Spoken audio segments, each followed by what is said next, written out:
Hey everyone, welcome to another episode of Nick Drinks. Nick Drinks. I am your host, Nick Britsky. We are downtown Detroit in the former Tiger Stadium location, where we are with my friend, Dr. Paul Thomas, who owns Plum Health, and we're going to be talking about alcohol and your health. Yes, alcohol and your health. And I will make a small correction. We're in Corktown. And Fair. people know the corner and the old Tiger Stadium site, so we're right sitting on Michigan Avenue, and then Trumbull's just around the corner. Sure. Literally and figuratively. And arguably, you could walk downtown from here, right? We could, yeah. Okay. Of course. We've done it before. So I'm a little bit nervous. You have extensive notes. You have some bottles of drugs over here. Yep. I don't know what I got myself into. Well, you got yourselves into a doctor's office, and hopefully I make the profession proud by giving you some great information today. I just want to be prepared. So tell me about this. From an alcohol standpoint, I think a big thing about Nick Drinks is I never want to overdo it. Sure. It's always about enjoying good products and enjoying it with a meal, tasting it, trying unique flavors. Is alcohol in moderation a bad thing for health? It's not. Okay. So the Center for Disease Control and Prevention, aka the CDC, they recommend alcohol in moderation. Okay. But you shouldn't drink just to drink alcohol in moderation. So if you're a non-drinker, don't start drinking to drink in moderation. All those reports that come out, like wine is great for your health, you'll live longer, don't buy that. Yeah, I'm not really into that. Okay. What the CDC says is if you're a woman, you should have no more than 1 drink a day. Okay. Or no more than 7 drinks in a week. Okay. And if you're a man, no more than 2 drinks in a day or 14 in a week. Which seems like a lot. I feel like as a kid, it felt like much less. Has there been better research, or just people are drinking more? Well, Hard question. yeah, it's a tough question, Okay. but the evidence shows that the more you drink, the higher your risk for disease. Okay. And you're talking about high blood pressure, strokes, head and neck cancer, colon cancer, etc. Okay. So is that going to happen if you hit that 3 drinks a day, or where? That's a really tricky one Sure. as well. It's all dose dependent, and it's going to be dependent also on your genetics. Okay. So if you have a higher risk for colon cancer, you definitely want to avoid really any alcohol at all. Like if you have a parent or a sibling who's had colon cancer, or if you have a parent or sibling who has had breast cancer, alcohol is going to increase your risk for head and neck cancers, colon cancer, breast cancer, liver cancer, etc. Yeah. And I think something that we should point out is I'm not a doctor, Paul is, and don't use this to diagnose any condition that you have. If you have questions, please see your doctor, please see Paul, because I don't want you to say like, well, Nick said I could do this. That's not the case. Please go see a medical professional. Yeah, I think that's fair. Yeah. If you have any questions, you can ask me or ask your own primary care physician, family doctor. So the holidays are coming up. This is a time of year when it's very easy to over-imbibe. Do you have any recommendations that you give your clients for this season? Yeah, so if you have like a propensity to drink too much alcohol at a party, this can be a really challenging time. So one way you can do it is you can have a non-alcoholic drink that you drink throughout the evening. Yeah. So it could be tonic water with a lemon, so it looks like a fun drink. Yeah. So you can participate, or you can get a non-alcoholic beverage. There's a lot more options out there now. Or it could just be, you pour some Gatorade into a nice highball glass with some ice in it or something like that. Absolutely. And then you're there, you can cheers people, you can participate in the social economy, you can enjoy the event, but you're not necessarily drinking too much. Yeah, absolutely. And I think even if you're a drinker that enjoys some alcohol, there are a lot of options right now that are very, very tasty. Specifically, Casamara Club, I'm a huge fan about. We talked to Jason earlier this year. That's an Amaro soda. There's Wingman, which has specifically been kind of developed as like your wingman for events like this. Sure. There's some great craft sodas. If people are asking you to bring something to the party, bring that. That'd be a perfect option, and that would give you something to drink. Yeah, I don't think our society is such that people will give you a really hard time for not drinking alcohol. And if you are looking to go out and have one drink, maybe make it something that you really enjoy the first part of the night, and then switch over to that non-alcoholic drink for the rest of the evening. So maybe one of the trickier things is, how do you know when you've had too much? Or maybe after that, if you see someone having too much, is there some recommendations that you can give or some signs? I mean, that's a tricky one. Just like saying, why aren't you drinking, to be like, you've had too much. I mean, there's some social taboos maybe around that. Right. Well, I think a lot of it comes down to self-recognition. Okay. And people who have any addiction problem, it really starts with themselves knowing that they need to seek help. Okay. A lot of times those interventions don't really work unless somebody wants to help themselves. Mm-hmm. So the things that you should recognize if you are drinking too much alcohol, you're really looking at creating a tolerance where you used to feel kind of tipsy on 2 drinks and now you're not. Or you used to feel drunk when you have 4 or 5 drinks and now you don't. So that's a clear indication, that tolerance. And then the dependence, you have to have that drink. You can't go without it. And then another thing is like you're spending a lot of your time buying alcohol, consuming alcohol, recovering from drinking too much alcohol. These are all like the telltale signs. There's several of these signs, but that's your definition of alcoholism, more or less.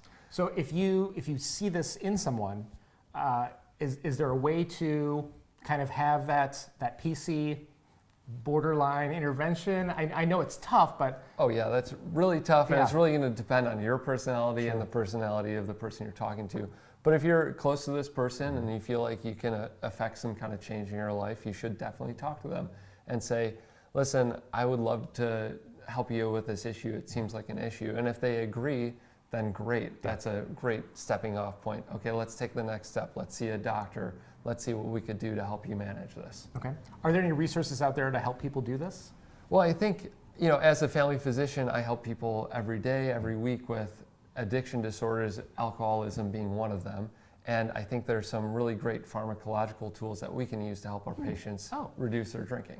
Okay.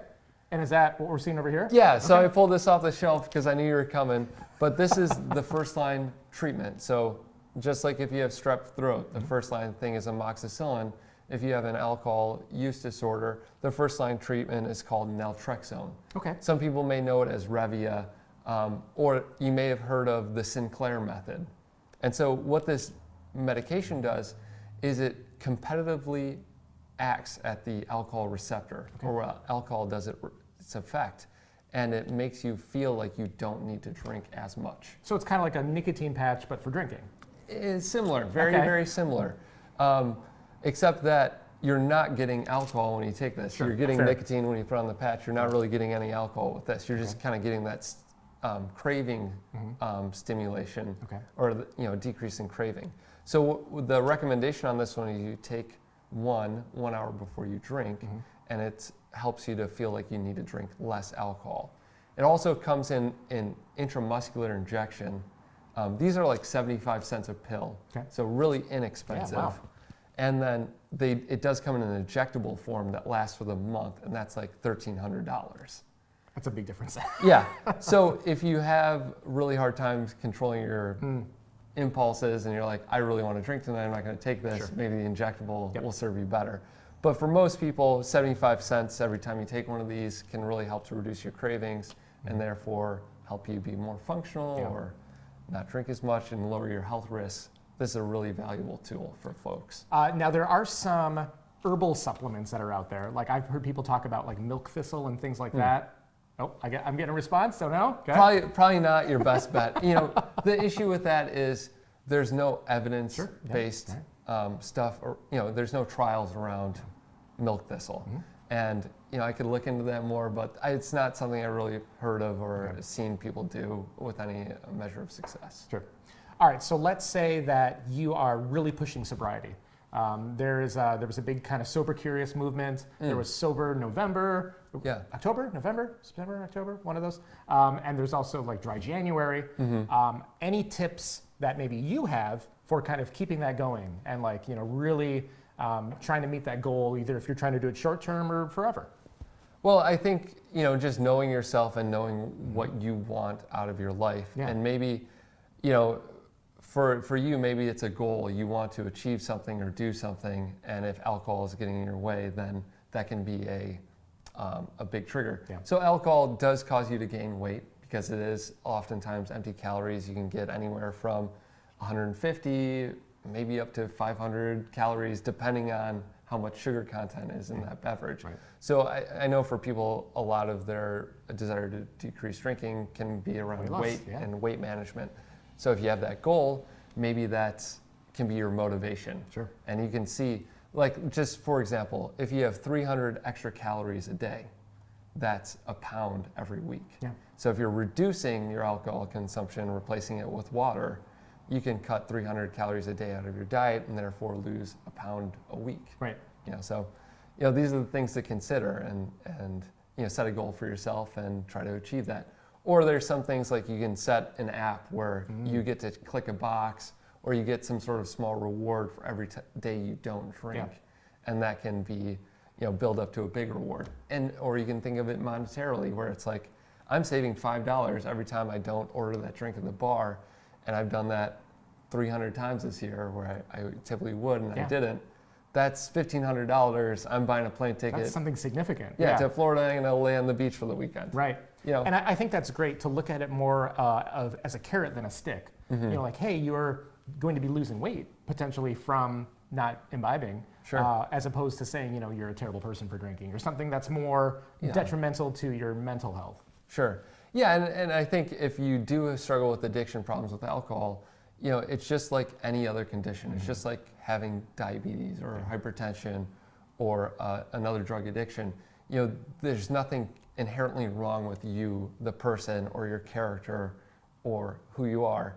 It's an addiction issue. So these are things that you shouldn't beat yourself up on and say, I'm a bad person. It's more like, how can I find the help that I need to help address this problem? And are you seeing it get easier for people to kind of, because it's not really a mental health, it's more of a kind of physical thing. Are you seeing it more common for people to accept that and come forward, or? Yeah, I don't think there are many taboos around alcoholism, or perhaps as many as there have been in the past. I think we live in a pretty open society where if you're struggling with an issue, you can talk about it. And if you are struggling with this issue and you are having difficulty finding that person to talk to, let us help you. We're at Plum Health. We're in the neighborhood, happy to help with any concerns. So give me your pitch. You do things a little bit differently here. Yeah. Talk about the Plum Health way. Yeah, so Plum Health is all about meeting people where they're at and helping them achieve the next step in their health goal. And a lot of times health insurance has become so unattainable because it's so expensive. So what we do is we offer health care at basically $10 a month for kids, and it starts at $49 a month for adults. Wow. And when you're a member, you can come in and be seen anytime, and you get the benefit of having at-cost medications, at-cost lab work, and at-cost imaging services. So we were really trying to lower the cost of all of your health care services and provide you with an amazing customer experience. You come into the office, we meet you at the door, you're in at your appointed time, and you leave. If it needs to be 5 minutes, it can be 5 minutes. If you need an hour, it can be an hour. So we're here to help people, and we really focus on meeting people where they're at. I think, and there's such a great parallel to hospitality in the restaurant industry, that as opposed to kind of being that doctor who's behind the wall and very guarded, you are out there, you're trying to be very cognizant of people and flexible times. Sure. I think that's a great step for what you're doing. Yeah, and that's flexible times, you bring that up. I've had 3 people text me this morning who needed an appointment. I said, what are you doing this afternoon? And I offered, I have 1, a 2 o'clock, a 2:30, a 4 o'clock, and then they can pick and come in at that time. So yeah, we really do focus on our customer, because unfortunately in the insurance-based system, the doctor is serving the insurance company and the patient is kind of the medium to get paid by the insurance company. In our model, there is no insurance company that we're billing or using, so our patient is our customer and we're here to serve them. That's great. Paul, I really appreciate it. Thank you so much. How can people find out more about you? Well, if you want to find out more, you can go to our website, plumhealthdpc.com, and that DPC is for direct primary care, or you can call us, 313-444-5630. Great. Thanks a lot. Thanks, Nick. Thank you. If you want more from Nick Drinks, you can find me at nickdrinks.com. You can find us at nickdrinks.com, spelled out, on Facebook and Instagram, and you can see me on YouTube, which is probably where you're watching that right now. Thank you guys so much. Till next time. Cheers, everyone.